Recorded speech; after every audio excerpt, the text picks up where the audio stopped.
retexturizing system. Today was a non-peel day. To start this recording, we're doing the magic of thinking big. God is good. Get some lotion on. That's what it says after you finished. God is good.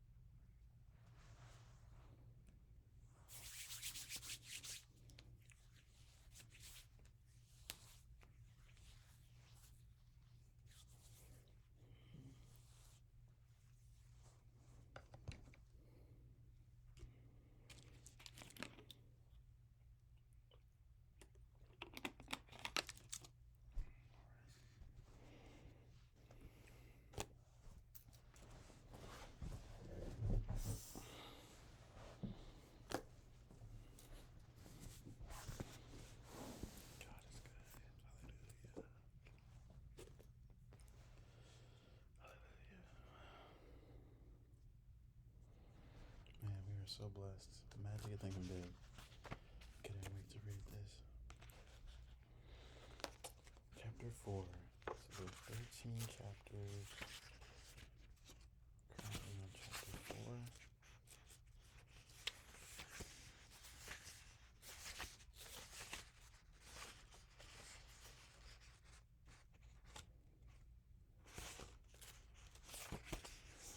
So 13 chapters. Chapter 1, believe you can succeed and you will. Chapter 2, cure yourself of excuse-itis, the failure disease.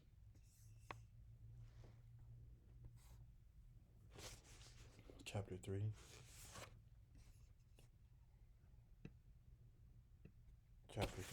build confidence and destroy fear. Turn down just a little bit more. Chapter 4, how to think big. Chapter 5, how to think and dream creatively. Chapter 6, you are what you think you are. Chapter 7, manage your environment, go first class. Chapter 8, make your attitudes your allies. Chapter 9, think right toward people. Chapter 10, get the action habit. Chapter 11, how to turn defeat into victory. Chapter 12, use goals to help you grow. In chapter 13, how to think like a leader. So we're on chapter 4, how to think big. This is the Saturday, February 7th, it's 22:48. Amen. So recently I chatted with a recruitment specialist for one of the nation's largest industrial organizations. 4 months, 4 months each year, she visits college campuses to recruit graduating seniors for her company's junior executive training program. I'll turn this down a little bit more. The tenor of her remarks indicated that she was discouraged about the attitudes of many people she talked with. Most days, I interview between 8 and 12 college seniors, all in the upper third of their class. All at least 10 mildly interested in coming with us. One of the main things we want to determine in the screening interview is the individual's motivation. We want to find out if he or she is the kind of person who can, in a few years, direct major projects, manage a branch office or plant, or in some other way make a real substantial contribution to the company. I must say, I'm not too pleased with the personal objection of most of those I talk with. You'd be surprised, she went on, how many 22-year-olds are more interested in our retirement plan than in anything else we have to offer? The second favorite question is, will I move around a lot? Most of them seem to define the word success as synonymous with security. Can we risk turning our company over to people like that? The thing I can't understand is why should young people these days be so ultra conservative, so narrow in their view of the future? Every day there are more signs of expanding opportunities. This country is making record progress in scientific and industrial development. Our population is gaining rapidly. If there ever was a time to be bullish about America, it's now. The tendency for so many people to think small means there is much less competition than you think for a very rewarding career.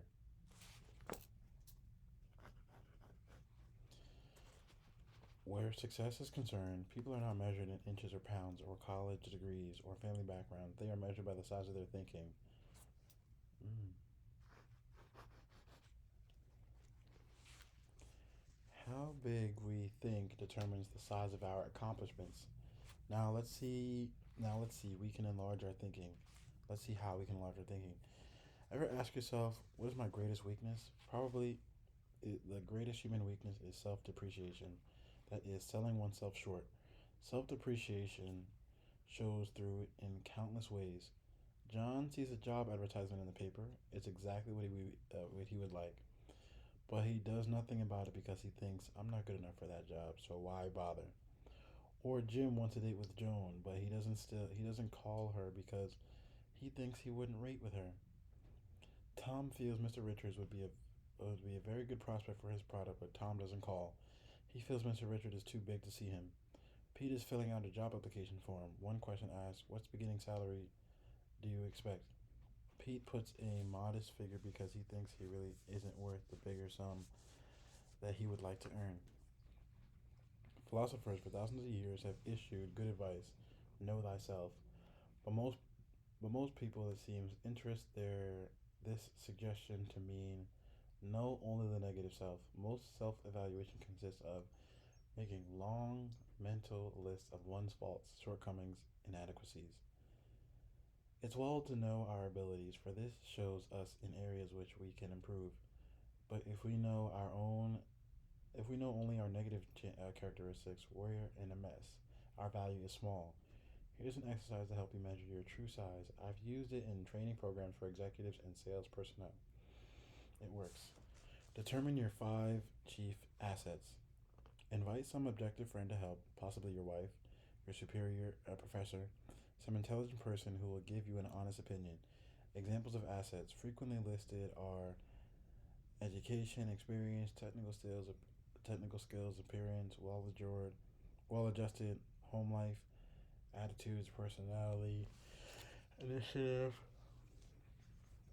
Next, under each asset, write the names of 3 persons you know have achieved large success but do not have this asset to as great a degree as you. When you've completed the exercise, you will find you outrank many people, many successful people on at least one asset. There is only one conclusion you can honestly reach. You're bigger than you think. So fit your thinking to your true size. Think as big as you really are. Never, never, never sell yourself short.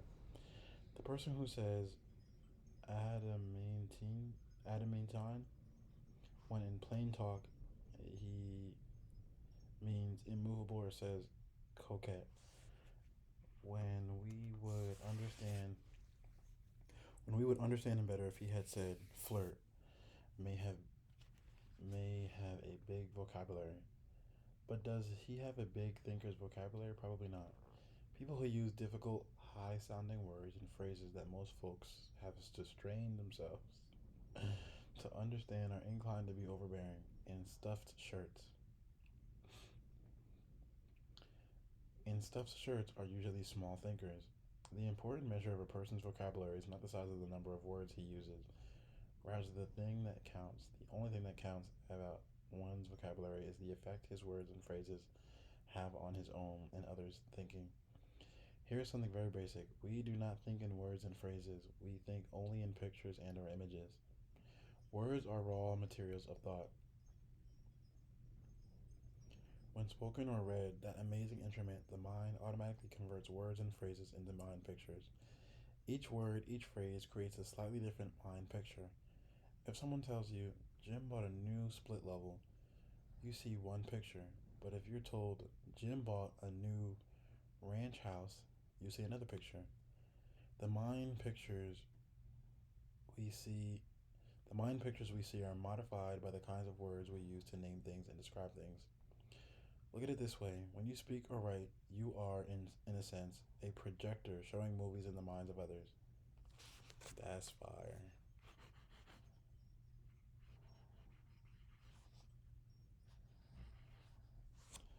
And the pictures you create determine how you and others react. Suppose you tell a group of people, I'm sorry to report we failed. What do these people see? They see defeat and all the disappointment and grief the word failed conveys. Now, suppose you said instead, here's a new approach that I think will work.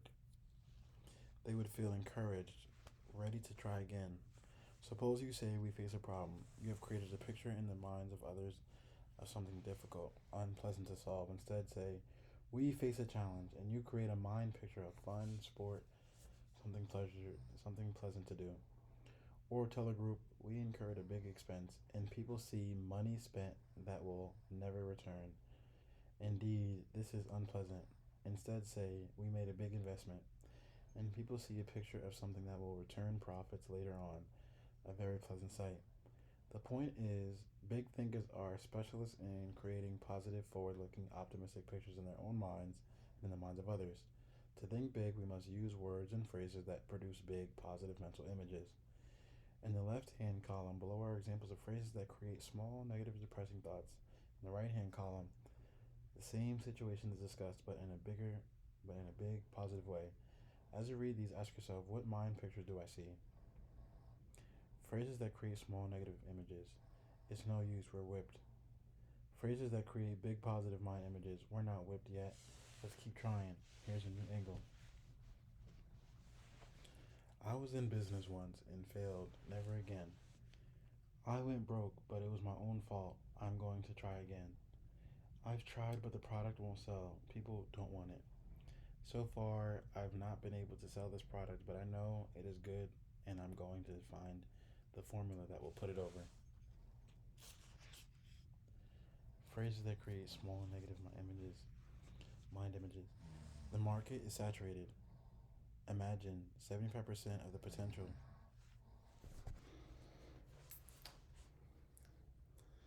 Phrases that create small negative mind images. The market is saturated. Imagine 75% of the potential has already been sold. Better get out. Phrases that create big positive mind images. Imagine 25% of the market is still not sold. Count me in. This looks big. Their orders have been small. Cut them off. Their orders have been small. Let's map out a plan for selling them more of their needs. 5 years is too long a time to spend before I'll get into the top ranks in your company. Count me out. 5 years is not really a long time. Just think that leaves me 30 years to serve at a high level. The competition has all the advantages. How do you expect me to sell against them? Competition is strong. There's no denying that, but no one ever has all the advantages. Let's put our heads together and figure out a way to beat them all at their own game. Nobody will ever want that product. In its present form, it may not be saleable, but let's consider some modifications. Let's wait until a recession comes along, then buy stocks. Let's invest now, but bet on prosperity, not depression. I'm too young or old for the job. Being young or old is a distinct advantage. It won't work. Let me prove it. The image, dark, gloom, disappointment, grief, failure. It will work. Let me prove it. The image, bright, hope, success, fun, victory.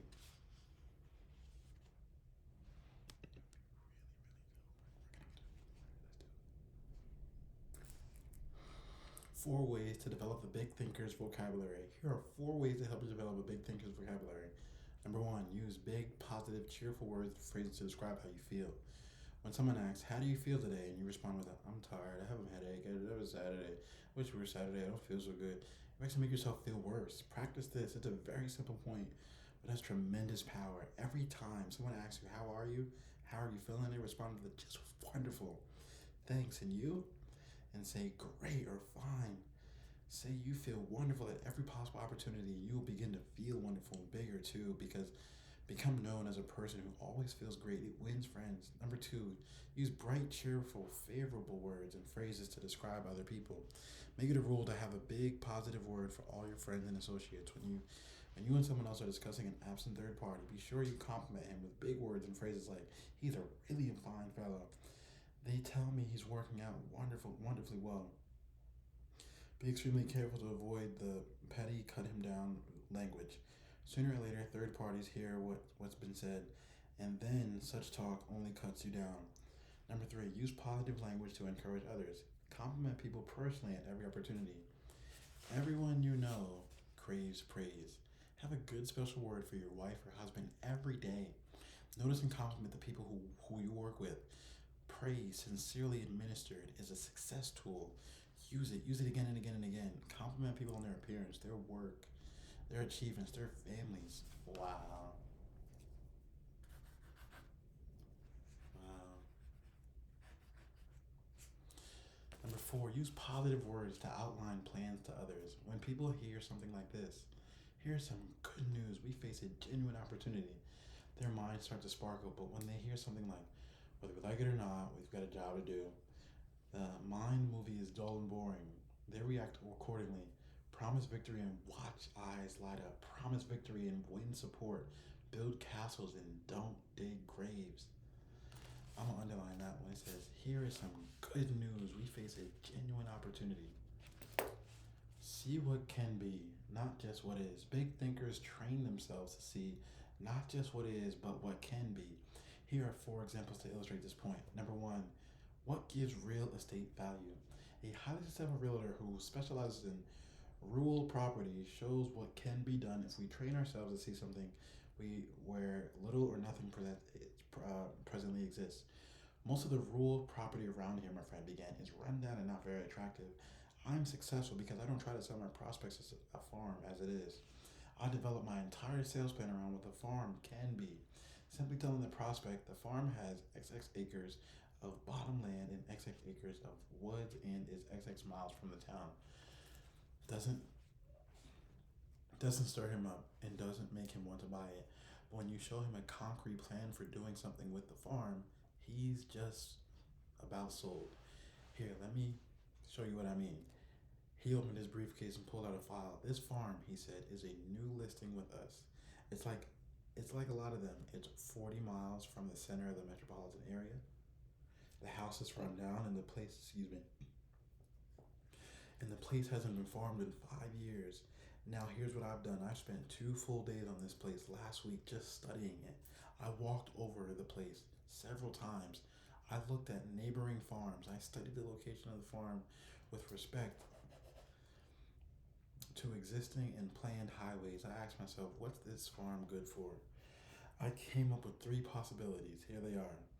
He showed them to me. Each plan was neatly typed, and looked quite comprehensive. One plan suggested converting the farm into a riding stable. The plan showed why the idea was sound: a growing city, more love for the outdoors, more money for the recreation, good roads. The plan also showed how the farm could support a sizable number of horses so that the revenue from the rides would be large and clear.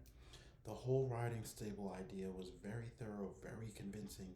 The plan was so clear and convincing I could see a dozen couples riding horsebacks through the trees. In similar fashion, this enterprising salesman developed a second thorough plan for a tree farm and a third plan for a combination tree and popularity farm, poultry farm. Now, when I talk with my prospects, I won't have to convince them that the farm is good to buy as it is. I help them to see a picture of the farm change into a money making proposition. Besides selling more farms and selling them faster, my method of selling the property for what it can be pays off in another way. I can sell a farm at a higher price than my competitors. People naturally pay more for acreage and an idea than they do just for acreage. Because of this, more people want to list their farms with me, and my commission on each sale is larger. The moral is, look at things not as they are, but as they can be. Visualization adds value to everything. A big thinker always visualizes what can be done in the future. He isn't stuck with the present. Number two, how much is a customer worth? A department store executive was addressing a conference of merchandise managers. She was saying, I may be a little old fashioned, but I belong to the school that believes the best way to get customers to come back is to give them friendly, courteous service. One day I was walking through our store when I overheard a salesperson arguing with a customer. The customer left in quite a huff. Afterwards, the salesperson said to another, I'm not going to let a $1.98 customer take up all my time and make me take the store apart trying to find what he wants. He's simply not worth it. I walked away, the executive continued, but I couldn't get the remark out of my mind. It is pretty serious, I thought, when our salespeople think of customers as being the $1.98 category. I decided right then that this concept must be changed. When I got to my office, I called our research director and asked how to find out how much the average customer spent in our store last year. The average he came up with surprised even me. According to our research director's careful calculation, the typical customer spent $362 in our establishment. The next thing I did was call a meeting of all supervisory personnel and explain the incident to them. Then I showed them what a customer is really worth. Once I get these people to see that a customer is not to be valued on a single sale but rather on an annual basis, once I got these people to see that a customer is not to be valued on a single sale but rather on an annual basis, customer service definitely improved. The point made by the retailing executive applies to any kind of business. For real. It's a repeat business that makes the profit. Often there's no profit at all on the first several sales. Look at the potential expenditures of the customer, not just what they buy today. Putting a big value on customers is what converts them into big regular patrons. Attaching little value to customers sends them elsewhere. A student related this pertinent incident to me, explaining why he'll never again eat in a certain cafeteria. For lunch one day, the student began, I decided to try a new cafeteria that had just opened up a couple weeks before. Nickels and dimes are pretty important to me right now, so I watched what I buy pretty closely. Walking past the meat section, I saw some turkey and dressing that looked pretty good, and it was plainly marked 39 cents. When I got to the cash register, the checker looked at my tray and said 109. I politely asked her to check it again because my tally was 99 cents.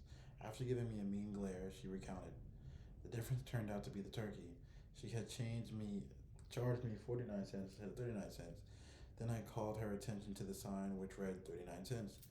This really set her off. I don't care what the sign says, it's supposed to be 49 cents. See? Here's my price list for today. Somebody back there made a mistake. You'll have to pay the 49 cents. Then I tried to explain to her the only reason I selected the turkey was because it was 39 cents. If it had been 49 cents, I'd have taken something else.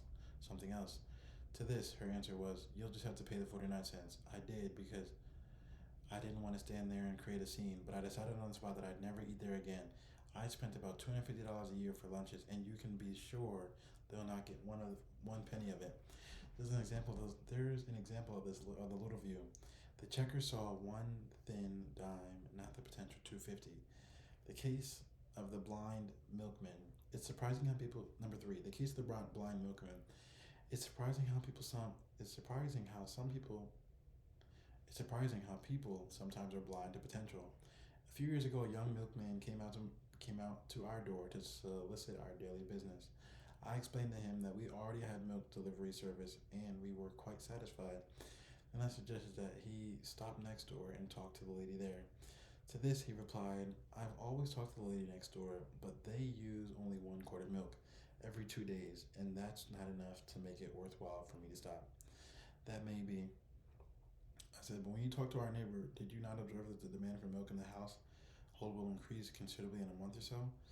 There will be a new addition over there that will consume lots of milk. The young man looked for a moment like he had been struck, and then he said, how blind can a guy be? Today, that same 1 quart every 2 days family buys 7 quarts every 2 days from a milkman who had some foresight. That first youngster, a boy, now has 2 brothers and 1 sister, and I'm told there'll be another young one soon. How blind can we be? See what can be, not just what is. Underline that. How blind can we be? See what can be, not just what is.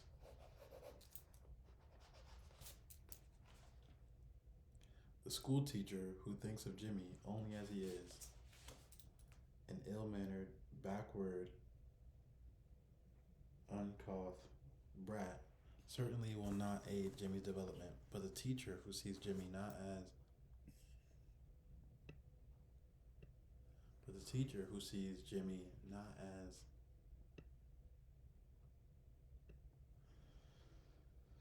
Rewind. But the teacher who sees Jimmy not as he is now, but as he can be, she'll get results. Most folks driving through Skid Row see only broken down stumble bums hopelessly lost to the bottom. A few devoted people see something else in the Skid Rowite. They see a reconstructed citizen, and because they see this, they succeed in many cases in doing an excellent rehabilitation job. Number 4. What determines how much you're worth? After a training session a few weeks ago, a young man came to see me and asked if he could talk to me for a few minutes. I knew this young fellow, not about 26, about 26, had been a very underprivileged child. On top of this, he had experienced a mountainside of misfortune early in his adult years.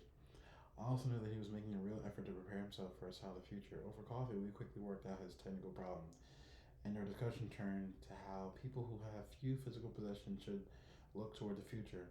His comments provided a straightforward, sound answer. I've got less than $200 in the bank. My job as a rate clerk doesn't pay much, and it doesn't carry much responsibility. My car is 4 years old, and my wife and I live in a cramped second-floor apartment. But, Professor, he continued, I'm determined not to let what I haven't got stop me. That was an intriguing statement, so I urged him to explain. It's this way, he went on. I've been analyzing people a lot lately, and I've noticed this. People who don't have much to look at themselves as they are now. That's all they see. They don't see a future. They just see a miserable present. My neighbor is a good example. He's continually complaining about having a low-paying job, the plumbing that's always getting fouled up, the lucky breaks somebody else just got, the doctor bills that are piling up. He reminds himself so often that he's poor that now he just assumes he's always going to be poor. He acts as if he were sentenced to a living that broken down apartment all the rest of his life. My friend was really speaking from the heart, and after a moment's pause, he added, if I looked at myself strictly as I am, old car, low income, cheap apartment, and hamburger diet, I couldn't help but be discouraged. I'd see a nobody, and I'd be a nobody for the rest of my life. I've made up my mind to look at myself as the person I'm going to be in a few short years. I see myself not as a rate clerk, but as an executive. I don't see a crummy apartment, I see a fine new suburban home. And when I look at myself that way, I feel bigger and think bigger. And I've got plenty of personal experiences to prove it's paying off. Isn't that a splendid plan for adding value to oneself? This young fellow is on the expressway to really fine living. He's mastered this basic success principle. It isn't what one has that's important. Rather, it's how much one is planning to get that counts.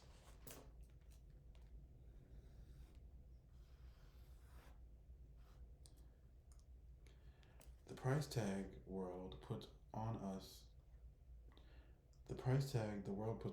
is just as identical to the one we put on ourselves. Here's how you can develop your power to see what can be, not just what is. I call these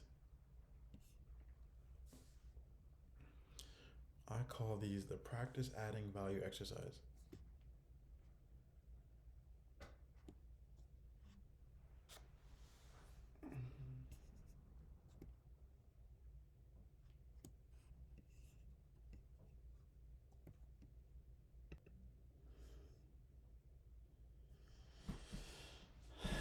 I call these the practice adding value exercises. Practice adding value to things. Remember the real estate example. Ask yourself, what can I do to add value to this room or this house or this business?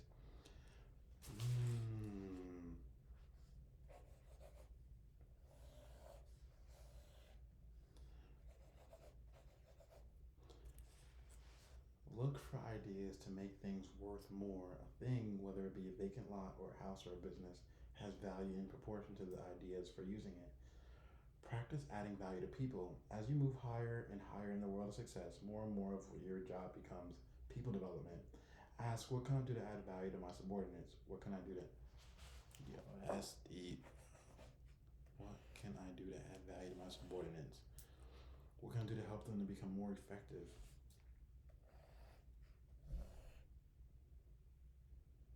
Remember to bring out the best in a person. You must first visualize his best.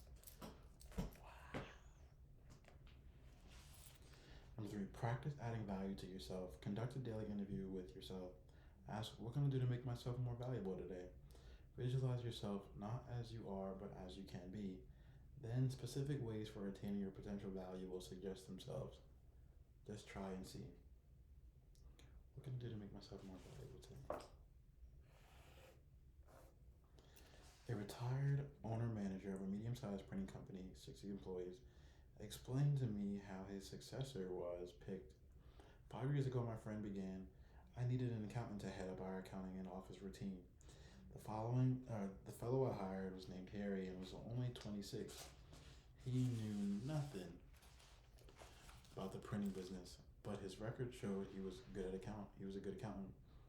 A year and a half ago, when I retired, he made his president.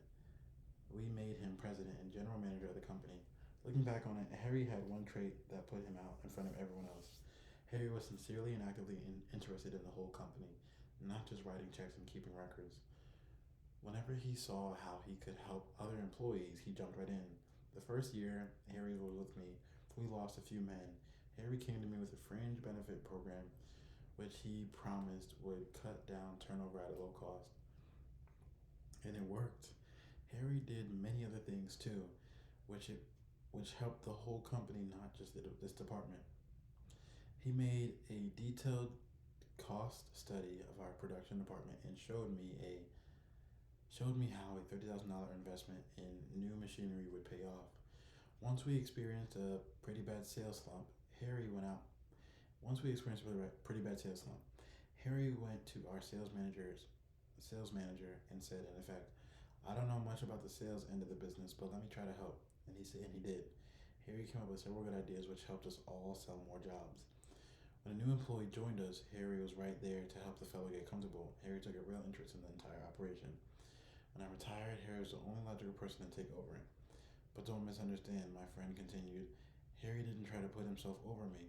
He wasn't a mere middler. He wasn't aggressive in a negative way. He didn't stab people in the back. He didn't go around giving orders.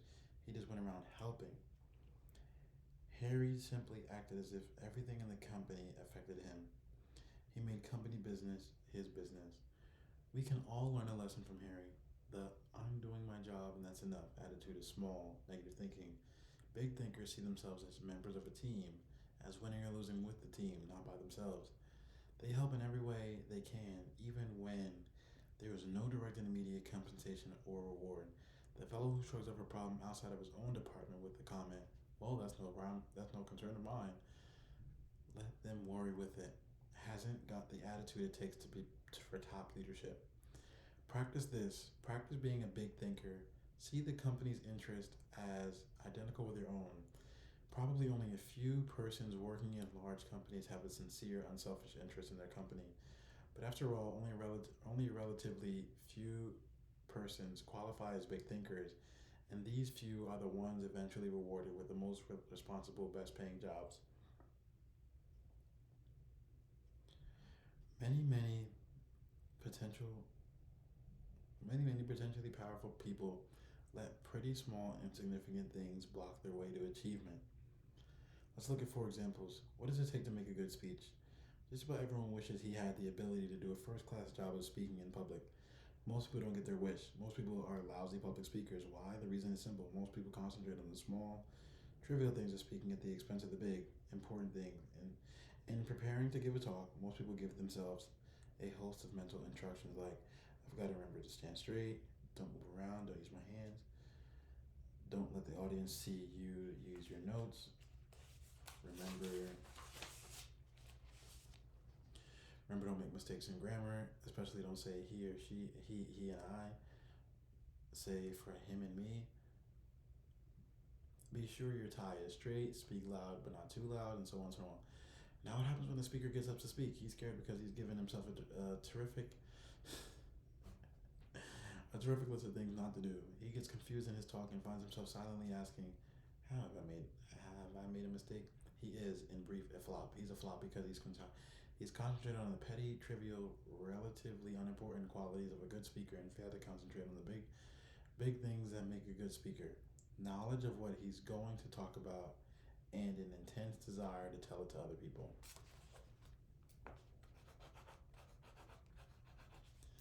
knowledge of what he's going to talk about, and an intense desire to tell it to other people. Write that down.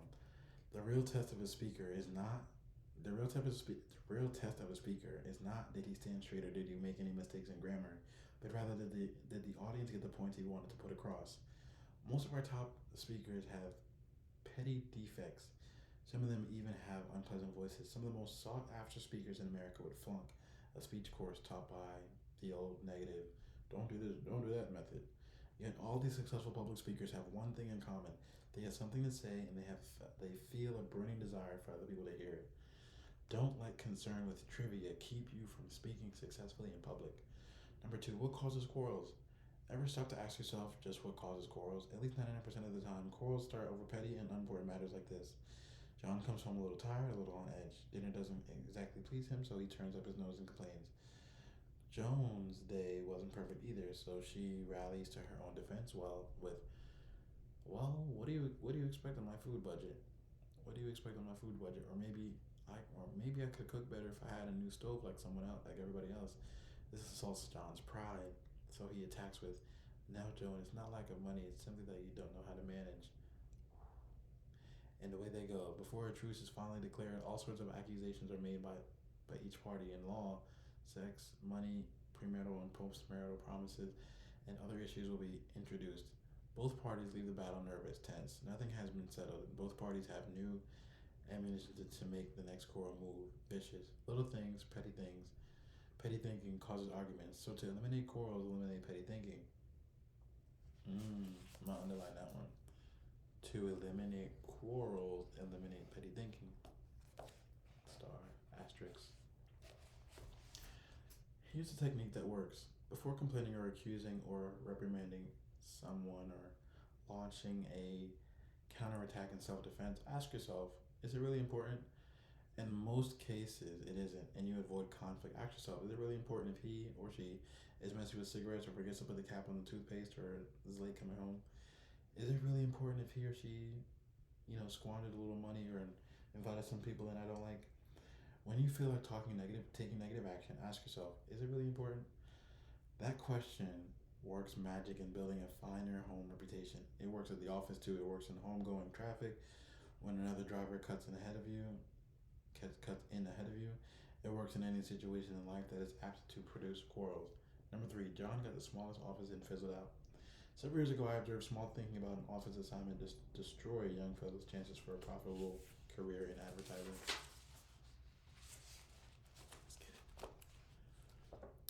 Four young executives, all on the same status level, were moved into new offices.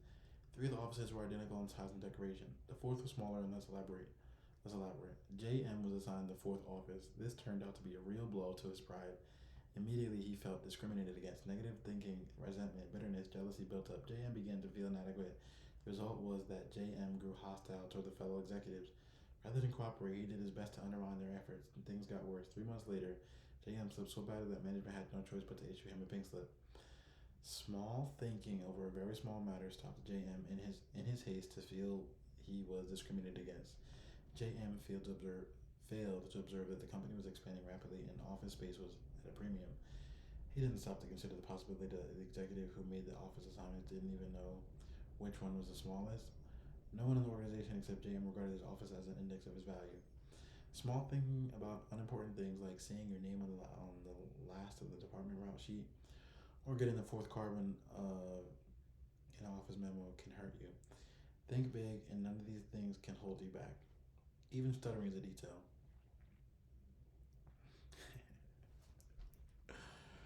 A sales executive told me how even stuttering is a mere detail in salesmanship. If the fellow has really important qualities. I have a friend, also a sales executive, who loves to play practical jokes. Though sometimes these jokes aren't jokes at all. A few months ago, a young fellow called on my practical joking friend and asked for a sales job. The fellow had a terrible stutter, though, and my friend decided right here was a chance to play a joke on me. So the friend told the stammering applicant that he wasn't in the market for a salesman right now, but one of his friends, me, had a spot to fill. Then he phoned me, and boy, did he give his fellow a build up. this fellow Bilbo. Not suspecting anything, I said, "Send him right in. Send him right over." 30 minutes later, he he walked. The young fellow hadn't said 3 words before I knew why my friend was so eager to send him over to me. Jack R. He said, "Mr. X sent me over here to just talk to you about a job." Almost every word was a struggle. I thought to myself, this guy couldn't sell a dollar bill for 90 cents on Wall Street. I was sore at my friend, but I really felt sorry for this fellow, so I thought the least I could do was ask him some polite questions while I thought about of a good excuse as to why I couldn't use him. As we talked on, however, I discovered this fellow was no stump, no stoop. He was intelligent. He handled himself very nicely, but I just couldn't overlook the fact that he stuttered. Finally, I decided I'd wind up the interview by asking one last question. What makes you think you can sell? Well, he said, I can learn fast. I like people. I think I've got a good company and I want to make money. Now, I do have a speech impediment, but that doesn't bother me. So why should it bother anybody else? Wow, that's deep.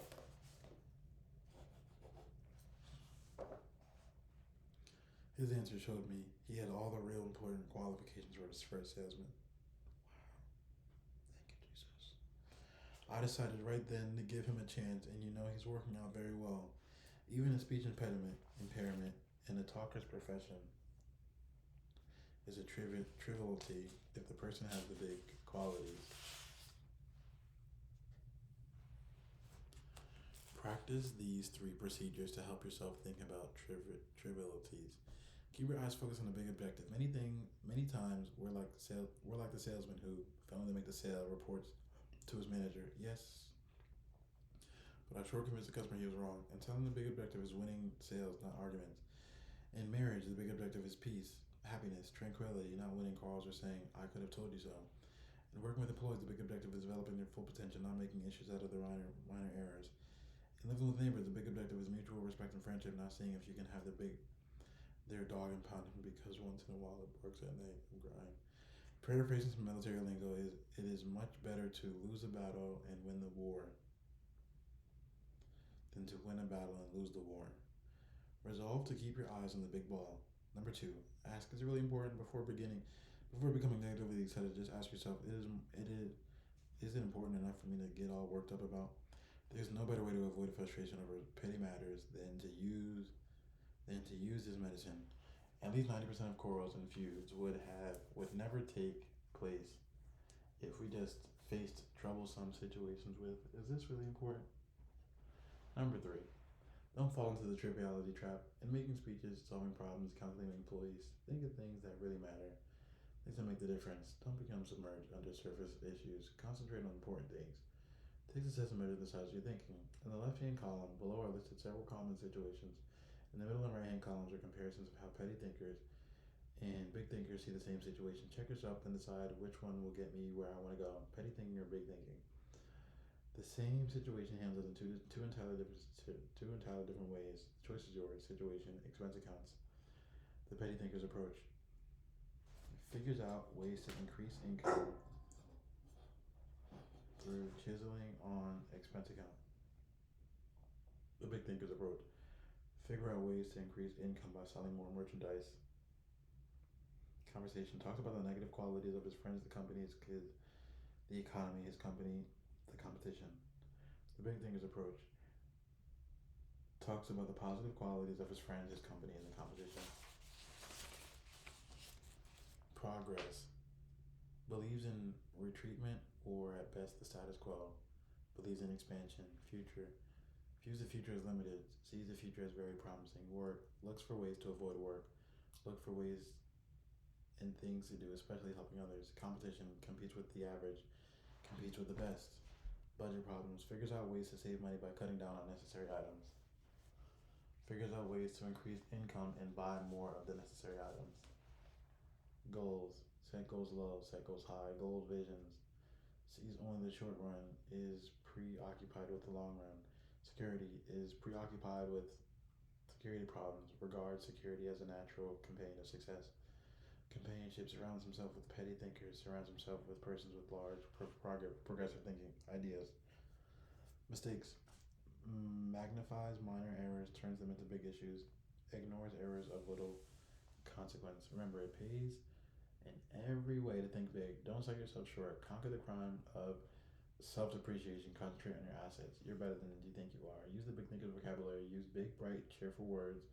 Use words that promise victory, hope, happiness, pleasure. Avoid words that create unpleasant images of failure, defeat, grief. Stretch your image. Number three, stretch your vision. See what can be, not just what it is. Practice adding value to things, to people, and to yourself. Number four, here's the big view of your job. Think, really think. Your present job is important.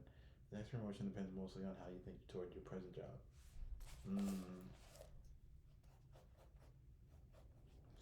Think about trivial things. Focus your attention on big objectives before getting involved in a petty manner. Ask yourself, is it really important? Grow big by thinking big. Amen. Well, hey, I definitely appreciate you guys. Hey, the link will be in the bio for the retexturizing system. As you can see, it's a 4-week thing.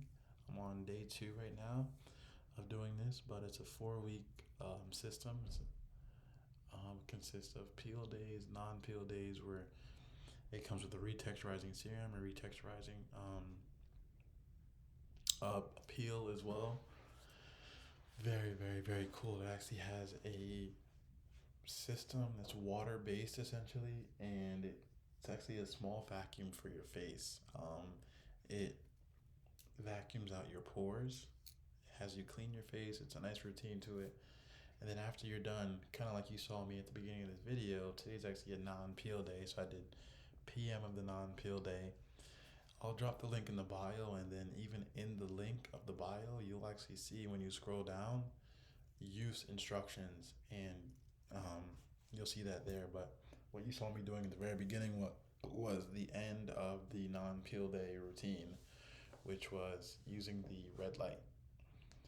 So God is good. I hope you guys continue to grow yourselves, continue to surround yourself with winners, the winning, and continue to set big goals. All right, well, that will conclude for today. Next up, we have Chapter 5, How to Think and Dream Creatively. That's going to be a great one.